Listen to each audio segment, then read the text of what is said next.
Yes, and Jean will be our last speaker before we break for dinner between 6 and 7. Okay. Some more Swanson? petitions turned up to add to the ones we gave you last time. Okay. 400 and some more. 6,000 plus now. So I'd like to acknowledge that we are on unceded Coast Salish territory of the Squamish, Musqueam, and Tsleil-Waututh. And thank them for allowing us to be here. I support the Low-Income Caucus and the things they would like to see in the plan, including an Aboriginal Healing and Wellness Center. I wanted to talk about how a definition can displace a community. When we had our first few meetings, the city manager was there, and she said it was important to get a definition of social housing that recognized that people in the downtown Eastside have very low incomes. And during the LAP process, when the Pantages condo proposal was happening, and it had to have 20% social housing, we demanded that 100% of that 20% would be at welfare rate. And the manager relented and said, well, okay, you can have 50% at welfare rate. And so that's where that stands. And as the LAP went on, the low-income members kept saying, we want a definition that doesn't exclude low-income people. We waited and waited, and I think it was last week that we got Appendix N. And I don't know if I still know what Appendix N means, and I don't know if any of you know. Appendix N, I think, means that legally no social housing units have to be at welfare rate. Abby will correct me if I'm wrong. Appendix N makes it look like this council is building social housing for the poor, but Appendix N won't do that.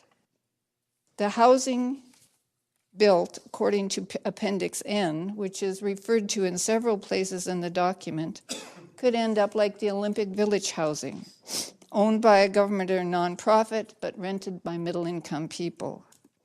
Appendix N won't be SRO replacement housing, or at least not much of it. Ironically, all the criticism of the plan from the right is saying that there's too much social housing, when in fact the social housing that you're talking about is not for people who are poor. To solve this problem, Appendix N should be amended as follows, and this is in the proposed amendments that Tamara gave you on Wednesday. It should say, for the purpose of the Downtown Eastside Local Area Plan, social housing is non-market housing owned and run by a government and nonprofit body and accessible to those living on the lowest incomes, including basic social assistance shelter rate or 1/3 of the basic old age pension rate. And I hope one of you will make that amendment.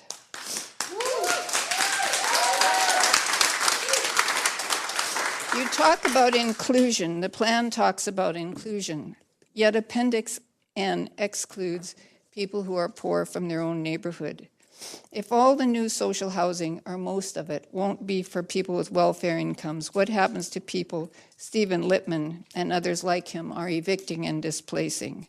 We're losing hundreds of units a year, documented in the report that Tamara gave you on Wednesday and in the city's own SRA research, which talks about rents of over 500 in over 20 hotels.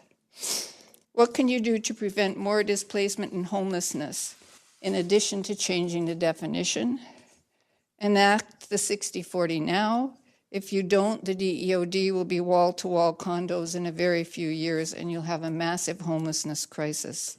60/40 will give us a little time to work for what the community needs.